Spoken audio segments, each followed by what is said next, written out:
We are here at the Forcecast with your anchors, Morgan and Austin. So sorry that we've been on a bit of a few-week hiatus. Things have just been crazy. Month of May was crazy all around.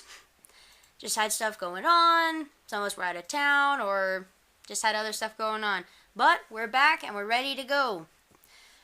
So we've got, first of all, we got our media news and our on this day or this week segments with Lord of the Rings and Star Wars.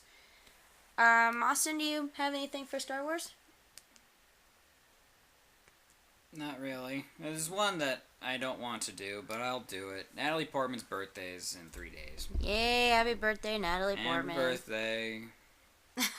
Whoa! Yeah. She was born in Israel. We've got though. a heckler. She was born in Israel, though. That's pretty cool. She was born in Israel? Yep. I will say this, though, that on June 11th in 2014 was when Harrison Ford broke his leg on The Force Awakens. Oh, that's right.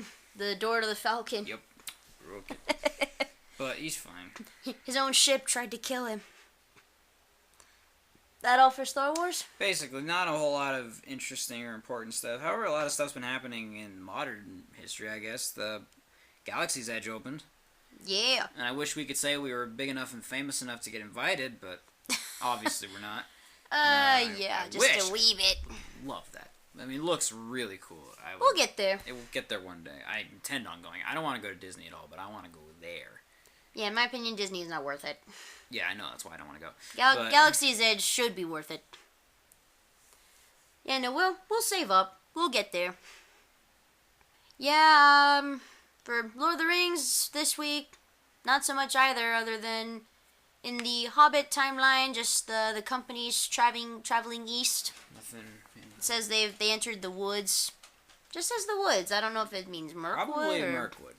Yeah, just says they traveled east through the woods. So nothing too special there, really. There hasn't been a whole lot in media news, even over like the last couple weeks that we've been dark. Other than just like few new trailers coming out for different movies. Aladdin came out, which we've yet to see. I tell you, we went to see Endgame again today. Sue us. And Mom and I were there, and there was this mom there with her daughter, this little girl. Oh, yeah? She had full Jasmine costume on, and this little pink tiger. We're like, oh, I wonder what they're here to see. It was so cute. That's adorable. Yeah, I know, we've yet to see Aladdin, but hopefully we'll see that soon. Austin went and saw, Godzilla. Godzilla, King of the Monsters, yes. Very enjoyable film. Yeah, what would you, Would I rate it? Yeah, what would you rate it? Like, what's your review? I'd give it a 7.5, maybe. Sounds about right for a monster film. Because there's some, again, with the human element, there's some lapses in logic and some things that are just kind of like, it could be a little different. But Godzilla, all the monsters look amazing. I actually kind of like where they're going with the direction of the kind of the universe or whatever we want to call it. The fights are really cool.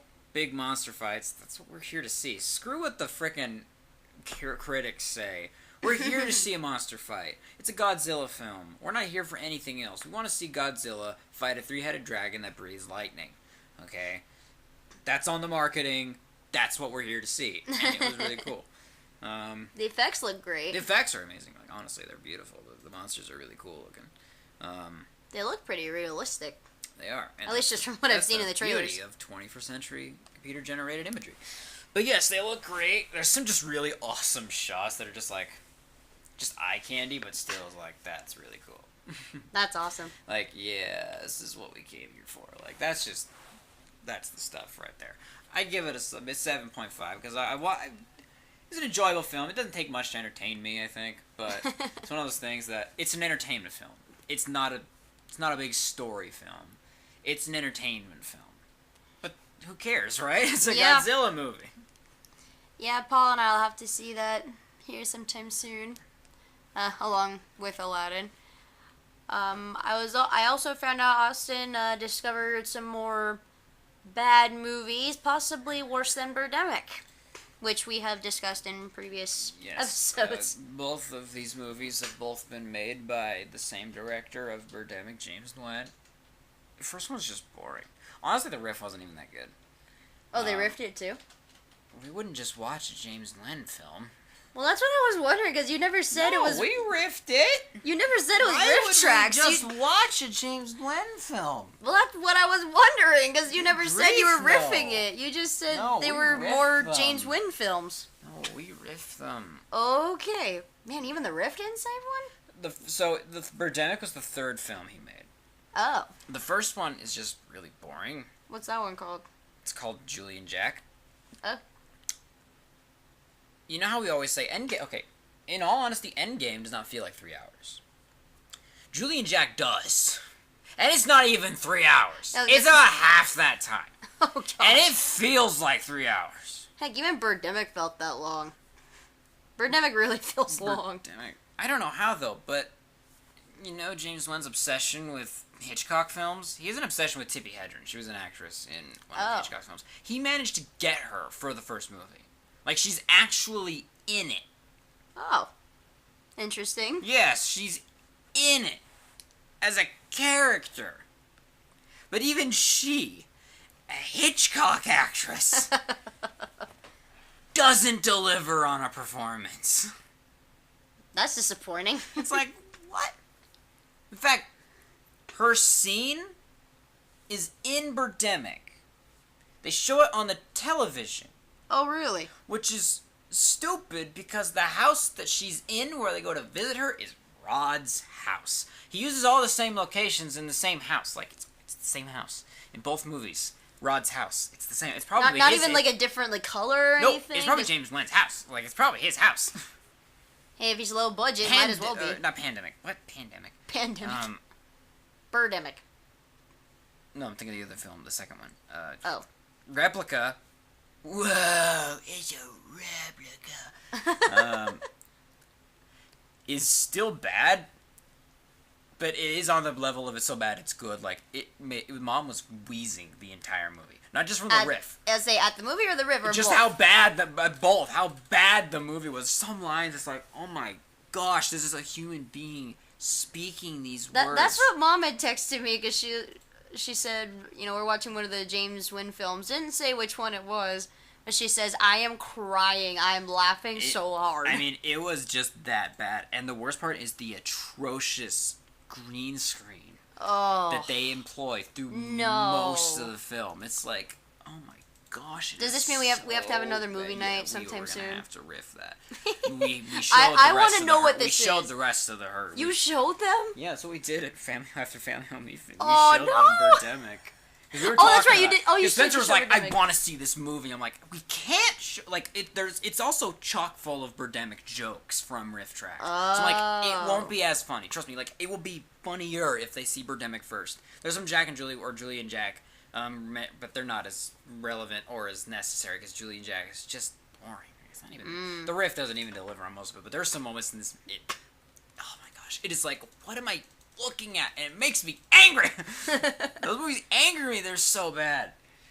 Did Shayla and Lindsay walk away okay? Yeah, they walked away. They were just like, what the heck? Like, oh. So you're like, oh, trust me, that was the reaction we had. Mom said that the driving and the parking makes it come back. The driving and parking is still there. It's it's not as prevalent as it was in Birdemic, but it's there. That's stupid driving music. Every James Wan film is the same, by the way. I figured. The opening credits are always garbage and boring and monotonous. There's always stock options. Always stock options. And the main character's always a salesman. Always a salesman. Mom said there was a lack of solar panels. There's no solar panels. Dang, no solar panels. They're always a salesman. They always start off, well, Rod didn't necessarily start off behind, but they somehow make their way, they always make their way up to the top of what they're doing, and their female coworker always thinks it's because they started dating a hot woman. That's how shallow James Wan is. Wow. It's like, James Wan also makes an appearance, and his performances are even worse than his actors, mostly because he can't speak English. Oh gosh. And there's always a date scene, followed up by another date scene with no dialogue. Hanging Out With My Family Dude makes an appearance in Julie and Jack, though. Really? He leads a gospel choir. Hanging Out With the Family. Yep. It's funny because I was looking it up to see, I'm like, is that him? I was looking it up, and Riptrack says, just so you know, Birdemic fans, yes, that is the hanging out with my family guy. I'm like, thank you. It's like they knew. I know, it's like they knew. Oh man, I'm almost looking forward to it, at the same time dreading. We won't show you, honestly, I don't think Julian Jack's that worth it, because it's just a long... No, if you say the Rift's not worth it, I don't want to see it. But I want to see Replica. But Replica is because and he's creepier than Rod. If you thought Rod was creepy, creepier. No. Well, again, if it's also something that makes Mom cry while laughing, I'm definitely it's just interested. Some stuff that's so bad. The really terrible sex scenes are back, if we can even call them that. Oh, no. Well, they're literally just sitting on top of each other while she's wearing a bikini, and he's got his belt on. His slacks and his belt. Okay, I don't know how James Len does it, but... I am not we don't an need expert, to but know. I'm pretty sure that's not how it works. Oh, my gosh. Anyway, so that has been Austin's most recent discovery. Fun stuff there. Also, something I wanted to mention from media news that I think is super cool.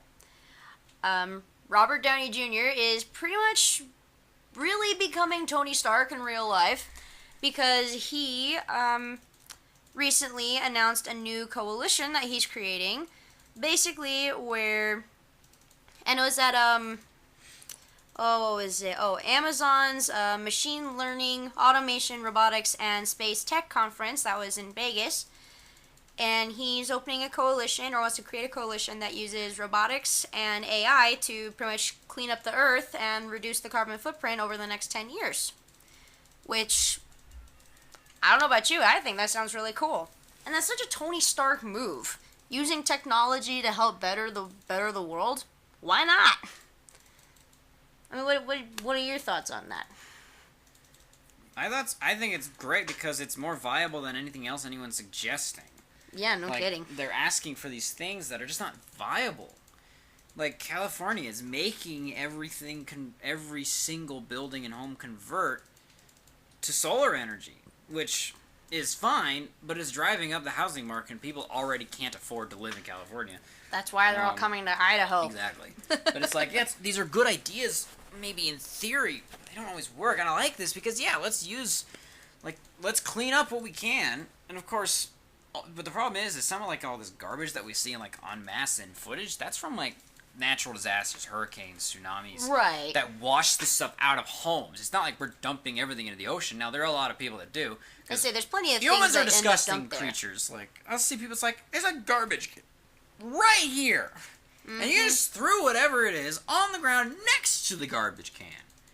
It's one thing if you throw it and you don't notice it, mix it in. But you always notice if it doesn't make it in. It's like, just pick it up. Like, good grief. But anyway, it's like, I think it's great, because I think it's a viable option. Now, building robots to clean up trash might be a little expensive, but it will also be able to do things like, I mean, if we can build this so that they're, like, self-sustained, maybe if they're solar-powered, maybe they could just keep doing this and doing it, whereas humans can't. Humans gotta come and go and gotta sleep. Mm-hmm. And I think it's a good idea. I mean, I don't know the logistics behind it, but I think these are good stuff to, just ideas in general that can actually benefit the planet. And yeah, Paul and I had talked about it, and he thinks that they should start with the oceans, like help clean out the ocean first. Isn't that what he says? I don't know. Honestly, that's where it's the worst. I don't think he specifically said the oceans, unless I didn't read all of his speech. And here's what's funny though is, I read through the talk that he gave, because he was at this conference as a keynote speaker, and his talk basically was like the one he gave in Civil War, like that Tech Academy or whatever it was. MIT. I don't remember. The actual college that exists. Well, it's been a bit since I've seen it.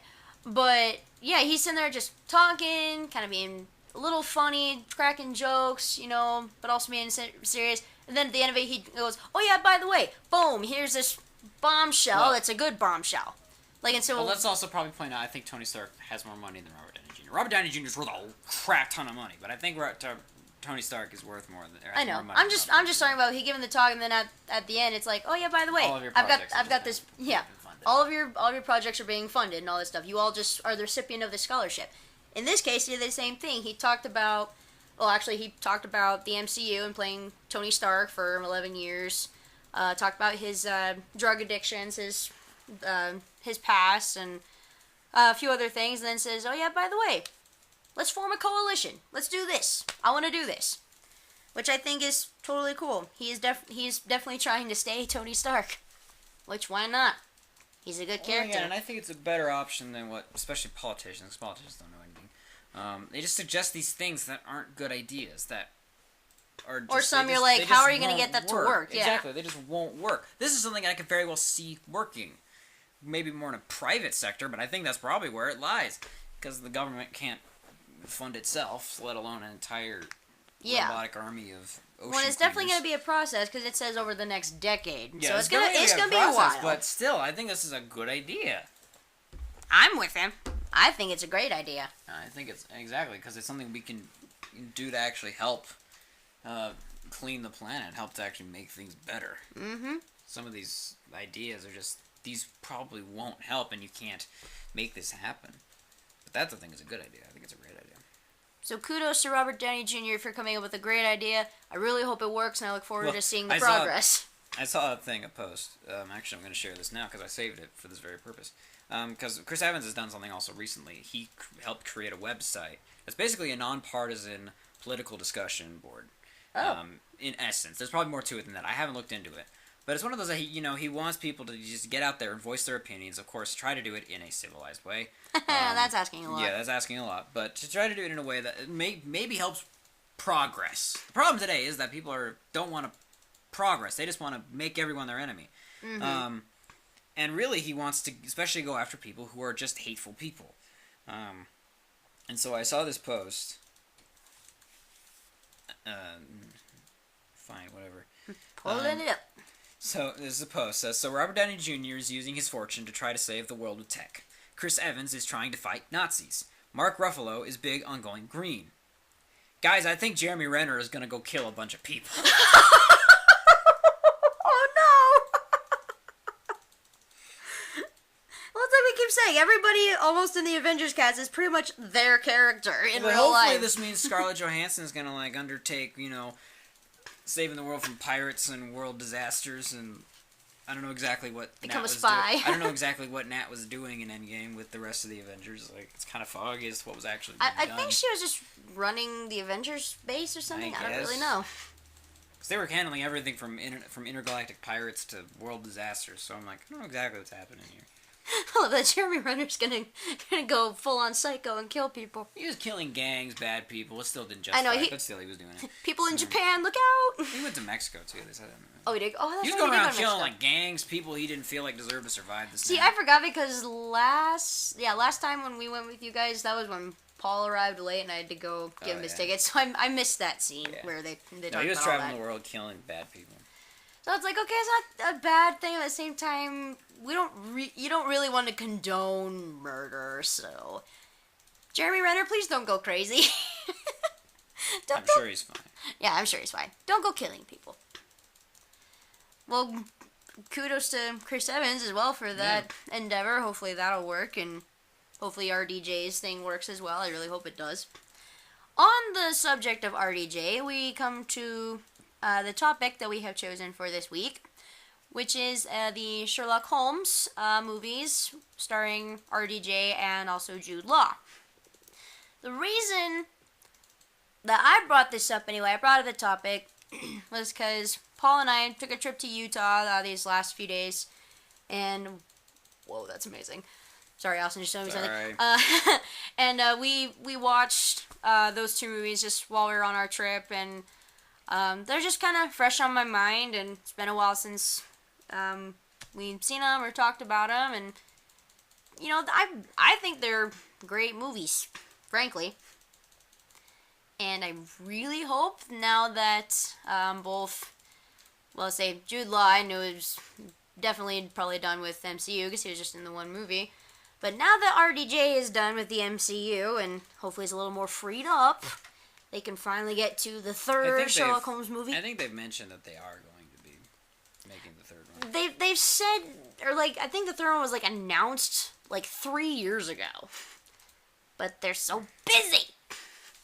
So I'm hoping now that Robert doesn't have a part in the MCU anymore, and I almost hate saying that, but hopefully they'll get to the third one and it'll come out soon. Because especially after watching the second one again, I was like, oh gosh, I need the third one. But anyway, first we want to talk about just RDJ and Jude Law themselves and their whole dynamic. I love the chemistry that they have together in those movies. Yeah, they were great. I don't know, where would you put them? Would you say they're more like brothers, or just really good friends, like brothers in arms type relationship? Because there's different dynamics that I see with characters like that. What would you say? Puts your phone away. I know, I'm thinking.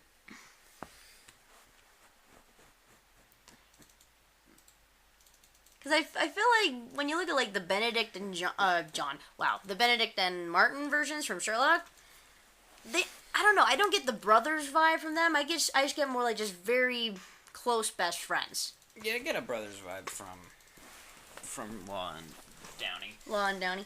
Yeah.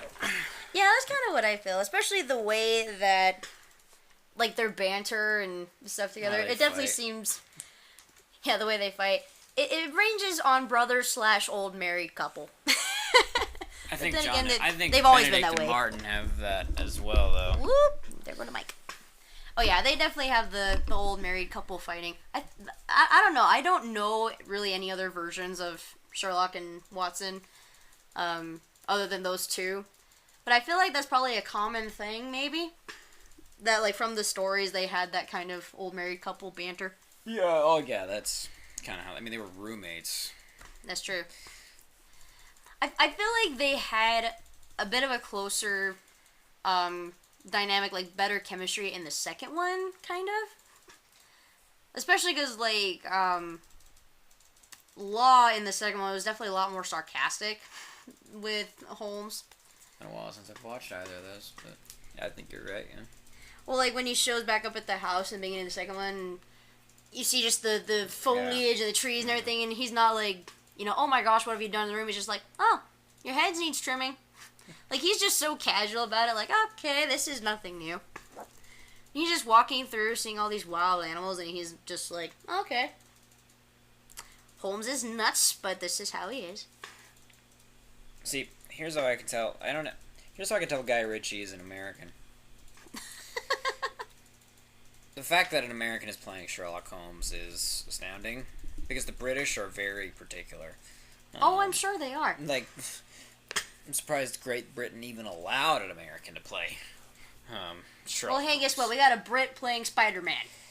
Well, Who's a very Brit American playing character. Superman was also surprising. Yeah, but they're... Well, I was going to say, Well, Spider-Man we is an don't care. all-American We don't character. care. Well, so is Superman.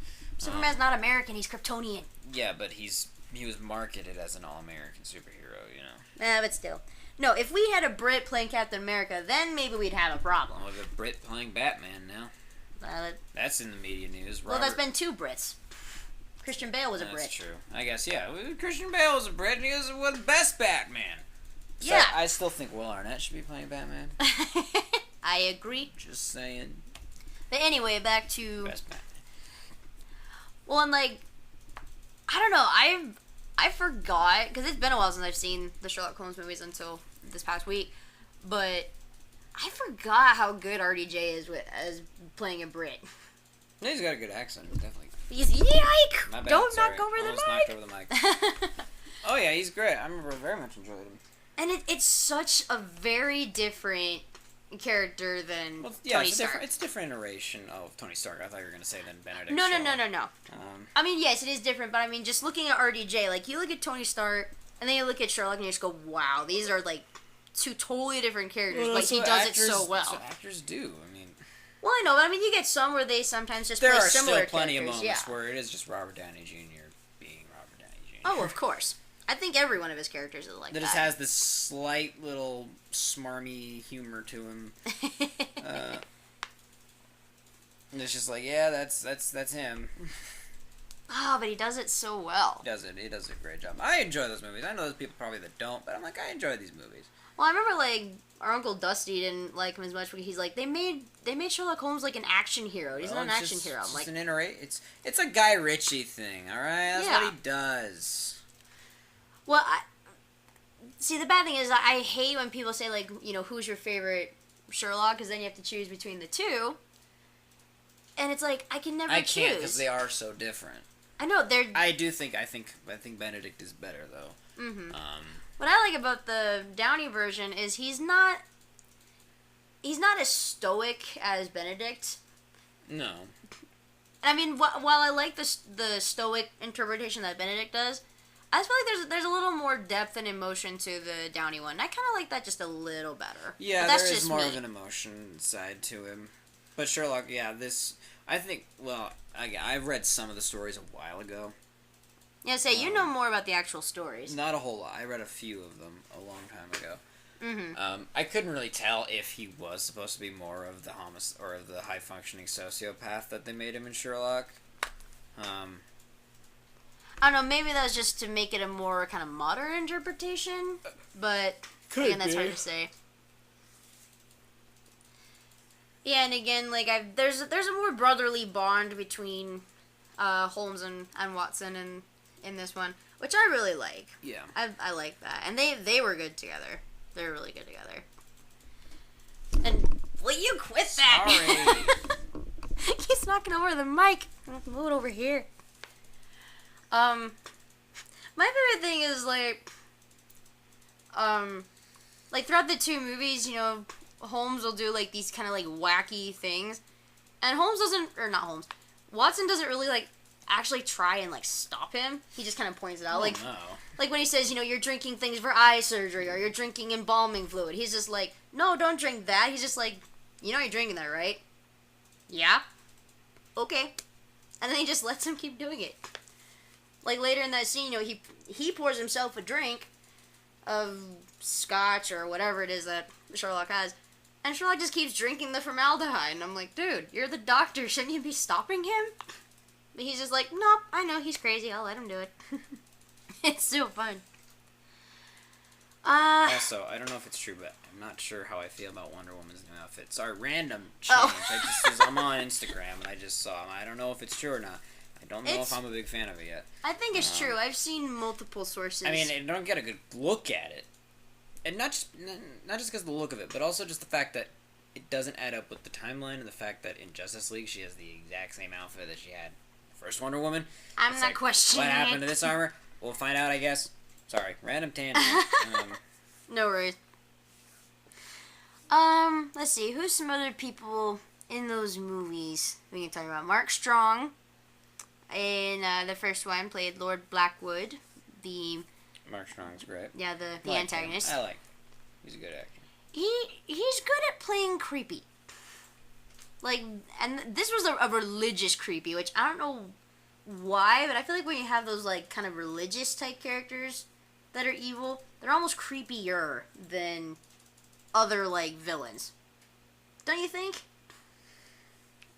I don't know why that is. That's not really a religious thing. It's a cult thing with them. Well, yeah, I say cultists are sometimes seen as religion. But I mean, like, the whole opening scene where he's, like, possessing a woman. I'm just like, he's not possessing her. Well, it looks like he's an incantation. He's about to sacrifice her. Yeah. But even still, that first little bit is, like, creepy as heck. And then, you know, all this stuff with the rituals and his magic, quote unquote, because we later find out, you know, it's all just science and trickery. But all of his, you know, magic that he performs just comes across as a little unmoving. And I don't know why. That's just my thought with that. But Mark Strong has actually come out and said, like, he loves playing bad guys and actually, like, actively will audition for bad guy roles. I already very much enjoyed Shazam. I'll bet he did. I already had a really good time at Shazam. Well, for one, you're working across from Zachary Levi, who probably already makes it fun. Yeah, he, oh, shoot, what did he say? Oh, on IMDb it says for Shazam, he says his character he sees as a pardon my French, an evil bastard. And he says he loves playing those characters. See, there are those people that often play, like, bad guys, and it makes me wonder, like, okay, are they ones that keep getting asked to play villains because they're good at it, or are they, like, Mark Strong and they're, like, actively looking for villain roles because they enjoy it? Well, some guys are just really good at playing bad dudes. I mean, I'm sure the ones that keep getting asked, it would probably do enjoy it, but they probably just keep getting asked, like, hey, you're good at it, come do it, okay. But then you're Mark Strong, alright, where are the villain roles at? Hey, I'd play a villain if I had acting ability. You have some acting ability. So. I'm trying to think, is he another one of those where I don't think he's played a good character? We've only seen him in 2 things, so. I think we've seen him in more than 2, but yeah, there's probably more out there that we just haven't seen. Makes me wonder, though, because we started to say that same thing about Ben Mendelsohn when we saw Captain Marvel, and they were like, oh no, wait, he actually is a good guy. Probably that's why they casted him, to make you believe he was the bad guy. Yeah, oh, he always plays the bad guys, he's totally a bad guy. Now, of course, the Skrull Skrull have always been the bad guys. They've never been misunderstood or the good guys, so that was unexpected, But then they threw you for a loop in the MCU. Then we've got Rachel McAdams as Irene Adler. Not a fan at all. I don't know, just I will admit, the only movie I've actually enjoyed her in is Mean Girls. And that's just because it's just that one's a classic. It's a funny movie, despite the fact that she plays, obviously, the head mean girl. And mean girls usually are kind of annoying. But for whatever reason, she just didn't annoy me in that one. But in other things I've seen her in, I don't enjoy her all that much. she was good in Doctor Strange. Yeah. She wasn't as bad in Doctor. She wasn't really prevalent in Doctor Strange, but she wasn't on the same level as annoyingly bad as she was in Doctor Strange. I didn't mind her in Doctor Strange. Don't you mean Sherlock Holmes? You said she wasn't as bad as she was in Doctor Strange. Sorry, in Sherlock Holmes. I got a little confused. Yeah, no, she definitely was annoying in Sherlock Holmes. Which is why I'm kind of glad that her role was a lot smaller in the second one. Yeah, it's called She Died. Yeah. Spoiler alert. If you haven't seen it, sorry. Yeah, say the movie's been out a long time. There's no reason. I will say, though, in the MCU, I would take her character over Natalie Portman's. I will say that. In the MCU, yeah, she's not... Even if she was a more prominent character, I still would take her over Jane. Anyway, trying to think what other big names or other characters there are. Well, of course, we've got the big baddie, the main big baddie, in most of the second one, but he's also in the first. Professor James Moriarty. Holmes' ultimate arch nemesis. Which, I want to know who it was they got to have play Moriarty in the first one when it was just the voice. And he's sitting in a dark corner. Well, they have it listed on IMDb. I just don't know who it is. Remember when we were... I forget where we were. I remember we were somewhere and it was on TV. And yeah, it was they edited dubbed it. by Ed Harris. Yeah, Is it Ed Harris? I don't... Let me see. Hang on. Sherlock Holmes. I don't know his name. Wait, no. I want Sherlock Holmes to give me shadows. Yeah, because he's not in the first one. Yeah, or Jared Harris. Jared Harris. Ed Harris is completely different. You were close. Yeah, I remember we noticed that. We were like, oh, hey, they got the other dude. Yeah, they got him to, like, just to dub it, because there's no face. That's because they hadn't casted him, really. They wanted someone big. And one of the contenders was Brad Pitt, and I'm like, really? No. Brad Pitt's not intimidating enough to be a big villain like him. Jared Harris ain't an intimidating looking person. Like, man, like, size, he's not very, but I like him as the really smart, conniving. The intelligent villain. I'm pretty sure they have him listed as just the voice of Moriarty. Or as just the guy, like. I almost feel like, though, they maybe should have tried to find someone who sounded like the guy they had for the first one. But then again, you've got places that dub it for TV, so it doesn't really matter. They don't have it listed. Oh, well. Now, I'm only asking this because we had this discussion prior to recording this. Do you think, because he plays a very cunning, conniving, and like ultra intelligent person. Mm-hmm. Do you think Jared Harris would have been a good voice for Thrawn if they didn't get Lars Mikkelsen?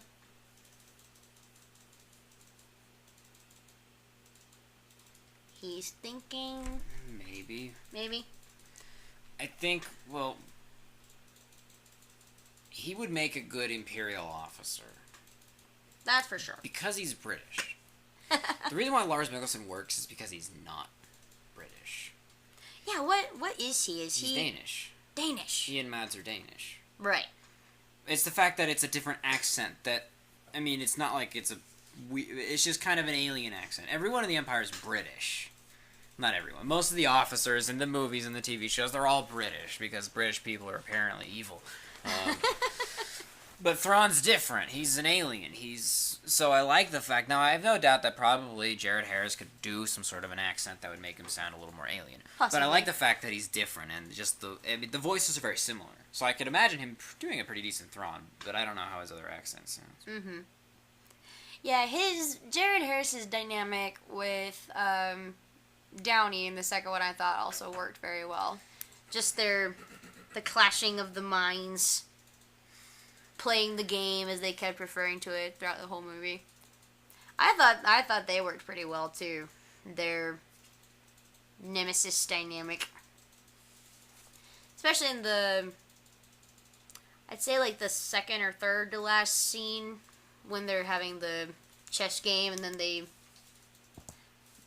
whole plan out of the fight happens. Oh yeah, that was great. That scene.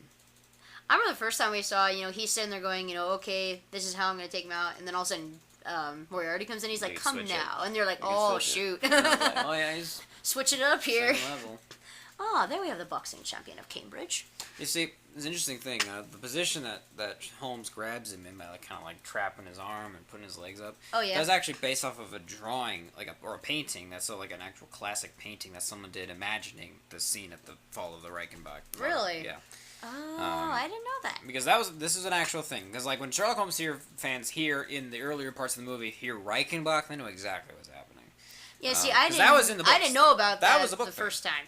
That was the thing from the book. They go to Reichenbach, throw him over a waterfall. The original planned death of Sherlock Holmes, but everyone got so mad, even the Queen of England wrote Arthur Conan Doyle saying, please bring him back. So he did. If the Queen asks you, you do it. Someone did like a painting of like imagining how did Sherlock, what did he do, and he just kind of had this image of him like holding him and throwing himself. That's actually really cool. Yeah. I did not know that. That's a nice little reference in there. Read that trivia page somewhere. Hope that's true. Sometimes I read things and I like, oh, that sounds cool. It must be true, and I hope it's true. But yeah, you hope it's true. Sometimes I'm like, is it true? Yeah, actually, Benedict Cumberbatch is descendant of Arthur Conan Doyle. Did you know that? Me. Which I'm like, well, no wonder you're so good at playing Sherlock Holmes. Didn't know you had children. you have Holmes in your blood. In your blood. So Spock, though, I think. That is true. According to Star Trek itself, he was descended from a guy who said that when you eliminate the impossible, whatever remains, however improbable, must be true. That's true.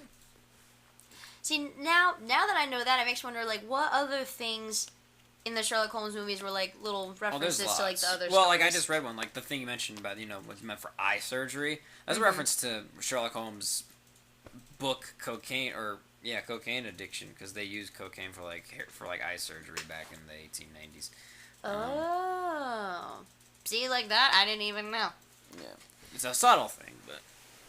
Well, or it's cocaine or some kind of drug, Well, and like in the first one, when Watson's going through a couple different cases trying to get Sherlock to work, it's like, okay, are these cases like throwbacks to stories, or are they just random things they came up with? The ones they do on Sherlock, the names of, like, even on John's blog, are in some sort of reference. I do know that, Like, the empty hearse was originally the empty house when Sherlock Holmes the came back to life. speckled blonde.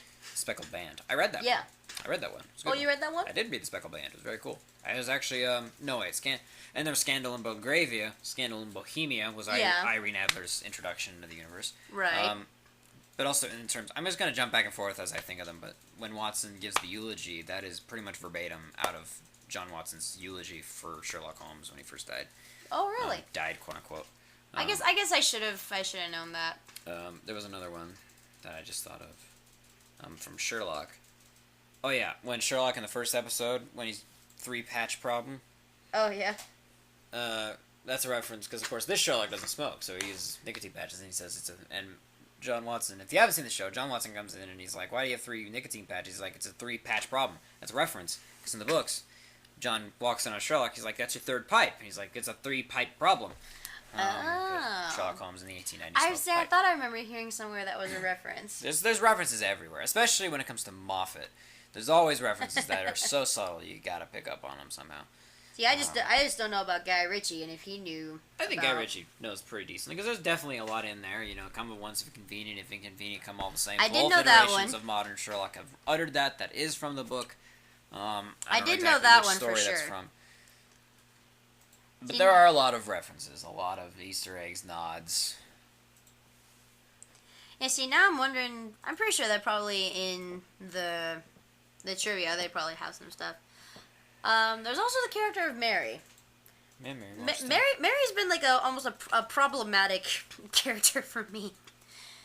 Because I mean, in the Sherlock Holmes movies, I don't like her. She's not the greatest. She's I won't say it. I'll use nice language, but she's not very nice. Doesn't like Sherlock at all.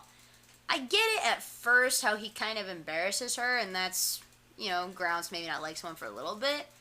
Then the whole thing, she's just like, I don't trust him, I don't like him. And then you have Mary and Sherlock, who right from the get-go, she's like, oh, I like him. I'm like, see, I like you. And she was likable. I think that was supposed to be a difference, because I'm not sure. I never actually, again, I read a few of the stories. I never encountered the character of Mary Morstan from the books. Mm-hmm. I think is that she hates him. She just doesn't like him very much. So making Mary and Sherlock like him is, of course, a twist on it. Oh, what do you know? At the very beginning of the trivia, it is the eye surgery thing you just mentioned. Yeah, that's why I saw it, because I was just scrolled past it. Oh, you're looking? No, I was just scrolling past it earlier when I was looking at the actors. Oh, gotcha. And I saw it, and I was like, oh yeah, I remember that one, because I saw it. Oh, I wondered about this line. I'm glad I found it. It says, after examining Lord Blackwood's coffin, the line that Holmes and Watson deliver in unison, the game's afoot, follow your spirit, and upon this charge cry, God for Harry, England, and St. George, is from Shakespeare's play Henry V. Yes. I wonder if that was from a play or I don't know, maybe something they said in the actual stories. But I have no idea.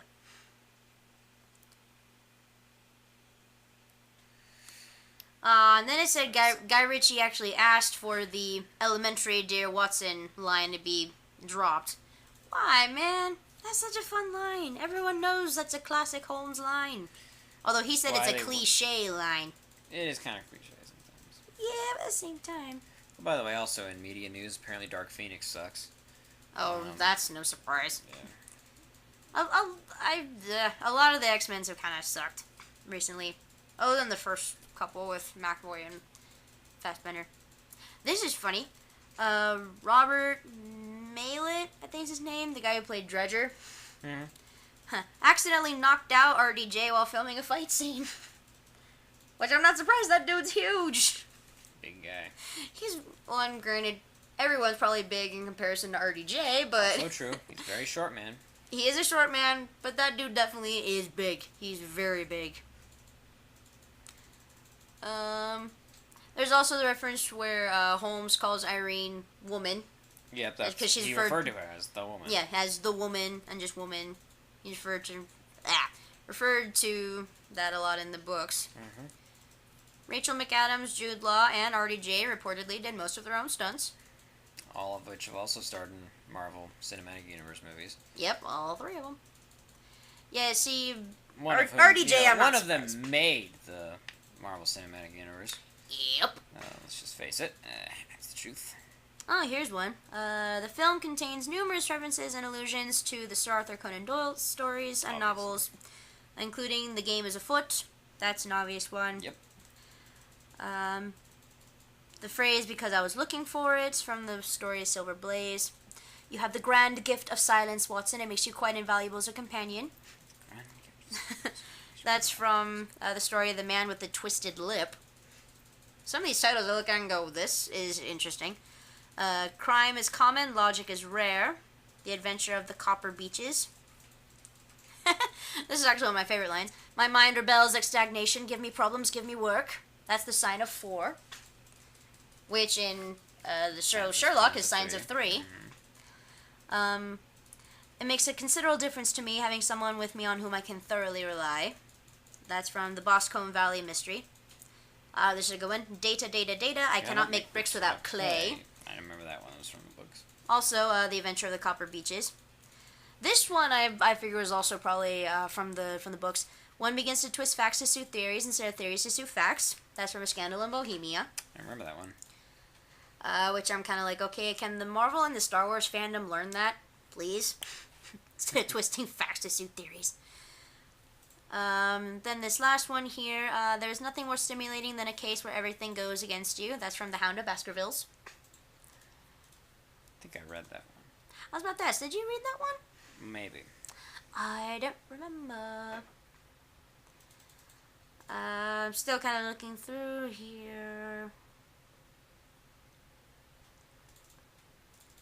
Oh, this is interesting. There are repeated references to 5 women murdered by Lord Blackwood before the beginning of the movie. 5 is also the number of women that the bulk of historians agree were murdered by Jack the Ripper. Yep. Isn't he big in British history, Jack the Ripper? Well, he was a serial killer that they never caught. That's true.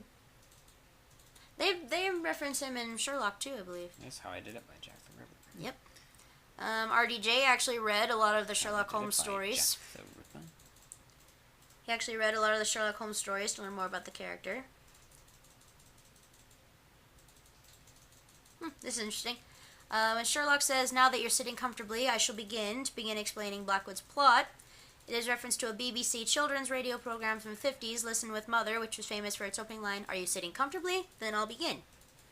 Funny. I remember that. Funny I little read thing through. there. I had a binge in like my teenage years of reading through trivia on IMDb, and I remember a lot of these. I kind of want to look at the Game of Shadows one, see what's in there. First of all, can I just say I think that title is actually kind of cool, A Game of Shadows. Makes sense. I remember hearing that title and going, what does that mean? I really want to know. Let's see. Watson is called John H. Watson in the Sir Arthur Conan Doyle stories, except for one brief scene in The Man with a Twisted Lip, when his wife calls him James. Interesting. This puzzled scholar for years until Dorothy L. Sayers, whoever that is, suggested that the H stood for Hamish, the Scottish equivalent of James. In the film, Watson's middle name is Hamish. Didn't know there was Scottish equivalents for different names. Oh yeah, there are. There you go. Sean is Irish for John. Yep, come at once if convenient, if inconvenient, come all the same. From the story The Adventure of the Creeping Man. See, it's one of those, like, I know some lines come from the stories, I just don't know which specific ones. Whoa, wait a minute. Due to Warner Brothers' fast-tracking of this sequel, director Guy Ritchie was forced to drop out of Lobo, whatever that is, I think that's another movie, while Robert Downey Jr. is forced to drop out of Cowboys and Aliens. That was alright. It's good. That's alright. You didn't miss much, RDJ. Yeah, I was gonna say, that was not that great a film. But I had no idea he was actually supposed to be in Cowboys and Aliens. At the end of the train sequence, Watson says to Holmes, "Once more unto the breach." This is a line from a speech in Henry V by William Shakespeare. Much later in the play's speech, Henry V also exclaims, "The game is afoot," which Holmes used as a catchphrase in Sir Arthur Conan Doyle stories. I guess Doyle pulled a lot from Henry V, it seems. Or Guy Ritchie did, but it seems likely. Yeah.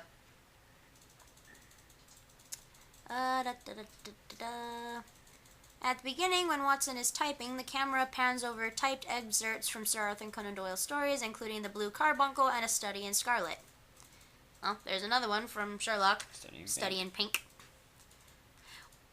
Which I'm kind of like, Scarlet sounds a lot better than just pink, but... Well, that's the idea, it's an update. Yeah, I know. The bomb maker Claude Ravache was inspired by a real anarchist, Francois Claudius Königstein Ravachol, who is active until his Sorry if we execution. butchered that. Yeah, I probably butchered that real bad.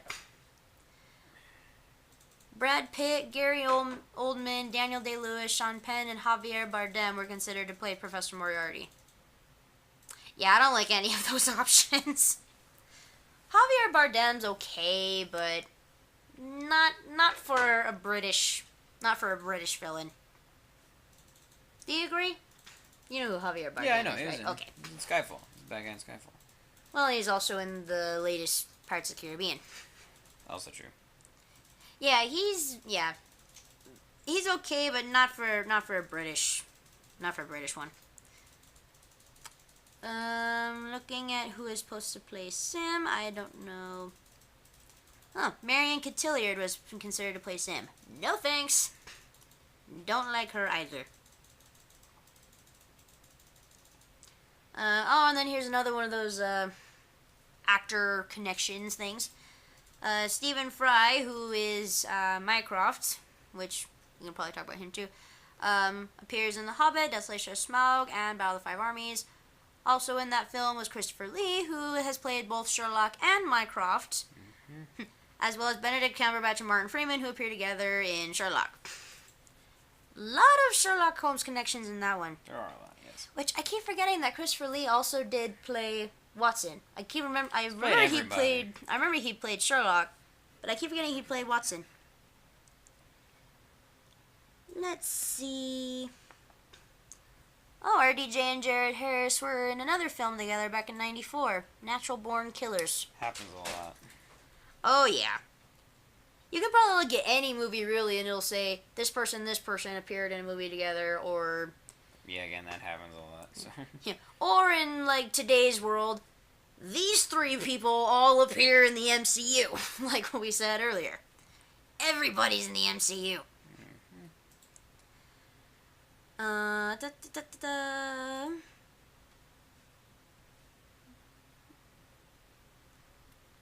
Interesting. One of the songs played at Watson's bachelor party, which didn't really think those were actual like songs. I thought that was just regular music. As instrumental is The Man Who Broke the Bank at Monte Carlo. This is the same song that was sung by Peter O'Toole when riding through the echoing canyons in Lawrence of Arabia. Interesting. Lawrence of Arabia. Anyway. It's an old film right there. I think we're running out of things to talk about, to be perfectly honest. I mean, really, there's so many different renditions of Sherlock Holmes. I think we should just call it here. Yeah. Running out of things to talk about. Yeah. As much as we enjoy Robert Downey Jr. Speaking of him, turns out there might be a secret about Tony Stark revealed in Far From Home, which was almost net. What? I saw someone post, what if they revealed that Tony Stark was Iron Man all along? I'm like, that'll be the secret. Yeah, that's Tony the Stark was Iron Man? Why didn't anyone tell us that? 3 times. 4 times, excuse me. Yeah, how many times? He said 4 times. I am Iron Man. He says it 4 times. Good to know. The exact phrase. I mean, he has that exact phrase. He says 4 times. I thoroughly enjoy him as Sherlock Holmes. I really hope they come out with a third one soon because... Yeah, I think they're working on it. Yeah, it's like I know they've had it in the works, but again, Jude and Robert are busy. They're busy guys. Yeah, Robert was busy avenging the universe. You know, like Martin and Benedict. We're never going to see them again as Sherlock and Watson. Which also makes me sad. Also because fans are stupid and they upset Martin Freeman. Yeah, come on, guys. Come on. Don't upset your best actors. Because Martin and Benedict are honestly amazing. Yeah, don't upset the actors, okay? Yes, I think we will call it here. But then again, it's also partially Martin's fault for probably looking at or hearing people's reactions. Yeah, but some people just ignore them altogether because they're like, yeah, people are going to hate it. I'm just going to ignore it. Yeah, it's honestly smarter. But I hope the third Sherlock Holmes comes out soon, and I look forward to seeing what they'll do with that one. Mm-hmm. If for whatever reason you haven't seen them, see the movies. They're fun. Good. We spoil a bunch of it for you, but they're good. RDJ and Jude Law are super fun.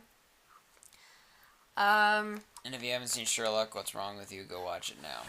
There's not that much to watch. There's only 3 episodes a season. And there's only 4 seasons. Yeah. Sadly. I wish there was more. However, we are in this once again where there's no new episodes, so we're now just all suffering in anguish. Yeah. Without our Baker Street boys. I think we'll call it here, though. Thank you good. for joining in for tonight. It's been a while, and we'll figure out more of a summer schedule here soon. But thank you so much for listening. Please be sure to leave a like, subscribe if you really liked it, and if you have any suggestions of what we could talk about, especially now that we're running out of ideas, just a wee bit. Please leave a comment, send us an email, comment on Facebook, or on, of course, on the video here. Our email is forcecast327@gmail.com. And thank you so much for joining in. What? Quick shout out to Sue Prince, who she was our friend that Paul and I stayed with in Salt Lake over the last couple days, and she told me that she's been listening to our podcast and actually asked, how come you guys haven't done an episode in a little bit? It's been a little bit. So, shout out to you, Sue. We love you, and thank you again for letting Paul and I stay with you. Figure we give you a shout out since I know you're listening. There are some people, it's like they tell us, oh yeah, I follow your podcast, but I don't actually know if they listen. But she told me she listens to them all the time. Thanks, Sue. Love you. You're awesome, Aunt Sue. She's basically our aunt. She's basically our aunt. Love you, Sue. All right. Love you, Sue. And we love you, all you listeners. Anyone else who listens, you guys are great. May the Force be with you.